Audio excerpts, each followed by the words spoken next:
இந்த ப்ராஜெக்ட் வந்து பார்த்தீங்கன்னா எக் இன்ஸ்பெக்டர். ஸோ இதோடைய ஒர்க் என்னன்னு பார்த்தீங்கன்னா, இப்போ நம்ம கோழி குஞ்சு பேர் கேட்குறேன் இல்லைங்களா, அந்த ப்ராசஸ்க்காக இந்த ப்ராஜெக்ட் வந்து மேக் பண்ணோம். ஸோ இது எப்படி மேக் பண்ண போகிறாங்க, என்னென்ன மெட்டீரியல் இதுக்கு தேவை அப்படிங்கிறத பற்றி நான் எக்ஸ்பிளைன் பண்ணுறேன். ஸோ இதுக்கு வந்து பார்த்தீங்கன்னா மெயினாக தேவை என்னென்னா, ஒரு எக் இன்ஸ்பெக்டர், ஒரு ஐஸ் பாக்ஸ் வந்து இதுக்கு தேவைப்படும். இந்த ஐஸ் பாக்ஸில் வந்து பார்த்தீங்கன்னா நம்ம நார்மலாக இது வந்து பார்த்தீங்கன்னா மீன் யூஸ் பண்ணுறதுக்கு யூஸ் பண்ணுவாங்க, ஐஸ்லாம் போட்டுக்கிறதுக்காக யூஸ் பண்ணுவாங்க. இந்த மாதிரி நிறையா வகை அப்ளிகேஷன்ஸ்க்கு இந்த பாக்ஸ் யூஸ் பண்ணாங்க. ஸோ அந்த மாதிரி இருக்கக்கூடிய பாக்ஸை எடுத்திங்கன்னா அதோட திக்னஸ் வந்து பார்த்தீங்கன்னா ரொம்ப நமக்கு ஹெவியாக இருக்கும். அதனால் வந்து பார்த்தீங்கன்னா ஹீட்டை வந்து வெளியே ட்ரான்ஸ்ஃபர் ஆக விடாது. அதனால் இந்த மாதிரி பாக்ஸை செலக்ட் பண்ணிடுவோம். இந்த பாக்ஸை செலக்ட் பண்ணி இதில் என்னென்ன மெட்டீரியல் தேவை அப்படின்னு பார்த்தீங்கன்னா, பிவிசி பைப்பு, அது ஒரு ஆஃப் லென்த் எடுத்துக்கோங்க. அதுக்கப்புறம் இந்த மாதிரி ஏதாவது ஒரு வகையான வலை. எதுக்காக அப்படின்னா, கீழே வந்து பார்த்தீங்கன்னா ஹீட்டு ட்ரான்ஸ்ஃபர் ஆகணும் அப்படிங்கிறதுக்காக அடியில் கேப் விட்டுட்டு இந்த மாதிரி வலையை ஃபிக் பண்ணிக்கிறோம். இந்த மாதிரி வலையை ஃபிக் பண்ணிவிட்டு அப்புறம் வந்து பார்த்தீங்கன்னா ஹீட்டுக்காக நமக்கு வந்து பார்த்தீங்கன்னா நார்மல் டெம்பரேச்சர் தேவை இல்லைங்களா, அந்த டெம்பரேச்சருக்காக சிஎஃப்எல் பல்ப் வந்து பார்த்தீங்கன்னா 15 வாட்ஸ் யூஸ் பண்ணிக்கலாம். ஸோ அவங்க செலக்ட் பண்ணுற பாக்ஸுக்கு தகுந்த மாதிரி டெம்பரேச்சர் வேரிஸ் ஆகும். ஸோ அப்படி வேரிஸ் ஆகும்போது அந்தந்த வேரிஸுக்கு தகுந்த மாதிரி சிஎஃப்எல் பல்ப் வந்து சிஎஃப்எல் யூஸ் பண்ணலாம், குண்டு பல்ப் யூஸ் பண்ணிக்கலாம். ஸோ இல்லை வேறு எல்இடி லேம்ப் யூஸ் பண்ணிக்கலாம். ஸோ எல்இடி லேம்ப் யூஸ் பண்ணிங்கன்னா உங்களுக்கு வந்து பவர் ஹீட்டு வந்து ரொம்ப கம்மியாக கிடைக்கும். சிஎஃப்எல்ல வந்து பார்த்தீங்கன்னா நார்மலாக கிடைக்கும். அதனால் வந்து பார்த்தீங்கன்னா சிஎஃப்எல் செலக்ட் பண்ணிக்கலாம். இப்போ நான் செலக்ட் பண்ணி என்ன பண்ணால் 15 வாட்ஸ் வந்து சிஎஃப்எல் இது வந்து பார்த்தீங்கன்னா செலக்ட் பண்ணி போட்டிருக்கேன்.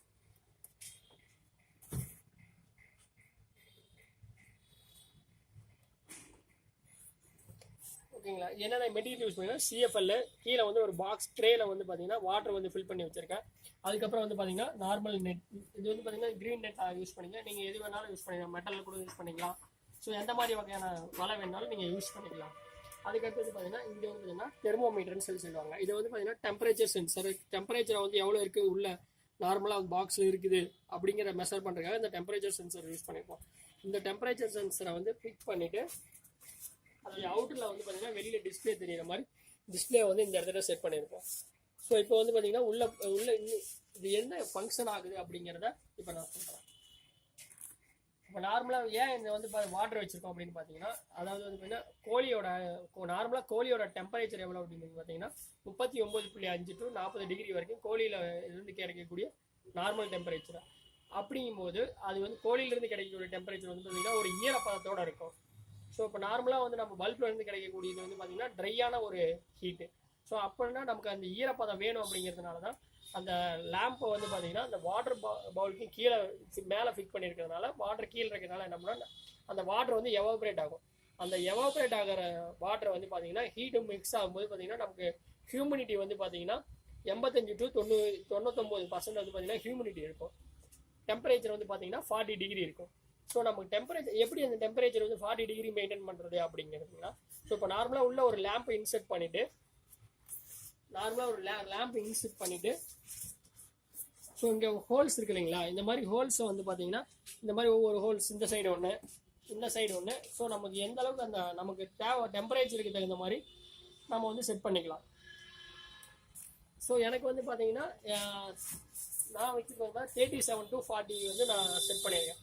அதனால் வந்து பார்த்தீங்கன்னா 1 2 3 4 5 ஹோல்ஸ் நான் போட்டிருக்கேன்.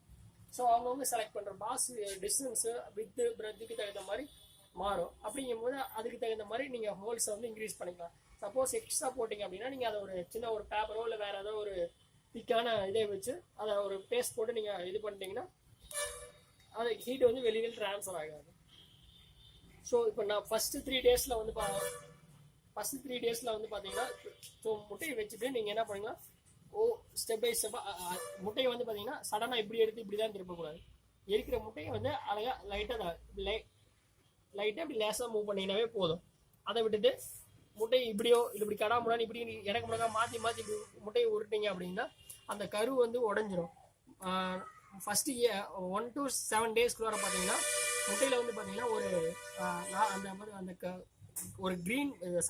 ரெட் வளையம் மாதிரி ஓடி இருக்கும். பிளட் அந்த நரம்பு ஓடின மாதிரி தெரியும். நார்மலாக பார்த்தீங்கன்னா ஒரு முட்டையை எடுத்து பார்க்கும்போது பார்த்தீங்கன்னா ஒரு மொபைல் லைட்டில் இந்த அடியில் ஒரு ஃபோக்கஸ் லைட்டில் வச்சு பார்க்கும்போது அந்த பார்த்தீங்கன்னா ஒரு ரெட் லைட்லேயோ இல்லை ஒரு இருட்டில் வந்து பார்த்தீங்கன்னா ஒரு லைட்டை வச்சு பார்க்கும்போது பார்த்தீங்கன்னா ஒரு ரெட் கலர் மாதிரி நரம்பு அந்த ரெட் கலர் நரம்பு ஓடின மாதிரி இருக்கும் அப்படின்னா ஓகே முட்டை வந்து கரு கூட ஆரம்பிச்சிருச்சுன்னு அர்த்தம். அப்படியே அதுவே வந்து பார்த்தீங்கன்னா நீங்கள் எப்படி வச்சிங்களோ அதே ஷேப்பில் இருந்ததுன்னா அது கொஞ்சம் கூட முட்டை மாற்றம் வரல அப்படின்னா அந்த முட்டை வந்து பார்த்தீங்கன்னா அழுவி போன முட்டை, இல்லை அந்த முட்டை வந்து பார்த்தீங்கன்னா நீங்கள் மேற்கொண்டு வச்சுருந்தாலும் வராது. அது முட்டை வந்து பார்த்தீங்கன்னா குஞ்சு பொறிக்க கரு கூடாது. அதே மாதிரி முட்டை கெட்டு போச்சுன்னா கூட அந்த 7 நாள் 8 நாளில் வந்து பார்த்தீங்கன்னா பேட் ஸ்மெல் வந்துடும். ஸோ நீங்கள் முட்டை என்னைக்கு வைக்கிறீங்க அந்த பேட் முட்டையை எடுத்துட்டு மறுபடியும் வேறு முட்டை மாற்றும் போது அந்த முட்டை மேலே வந்து ஒரு மார்க்கரில் டேட் கூட நோட் பண்ணிக்கலாம். அப்படிங்கும்போது நமக்கு இந்த முட்டை தான் எடுத்து வச்சுருக்கோம் அப்படிங்கிறத ஈஸியாக ஐடென்டிஃபை பண்ணிக்கலாம். ஸோ இது வந்து பார்த்தீங்கன்னா மொத்தம் கோழியில் எப்படி வைக்கிறோம் 21 நாள், அதே மாதிரி தான் இதுலேயும் 21 நாள். முட்டையை வந்து பார்த்தீங்கன்னா ரொட்டேட் பண்ணி வைக்கிறத பொறுத்து தான் டெய்லியும் காலையில் ஒரு டைம் அல்லது ஒரு நாளைக்கு ஒரு டைம் வந்து ரொட்டேட் பண்ணாமல் போதுமானது. 21 நாள் கழிச்சு ஆட்டோமேட்டிக்காக அது வந்து பார்த்தீங்கன்னா குஞ்சு பொறிக்க ஆரம்பிச்சிடும். ஸோ அந்த குஞ்சு பொறிக்கிற இமேஜஸ் வந்து கீழே நான் ஆட் பண்ணியிருக்கேன், வீடியோவில் பாருங்கள். வீடியோவை மறக்காமல் சப்ஸ்கிரைப் பண்ணுங்கள். நான் வர்றதாங்க அந்த இது வாங்கிட்டு வர்றேன், குஞ்சு பட்டுறேன். சரி.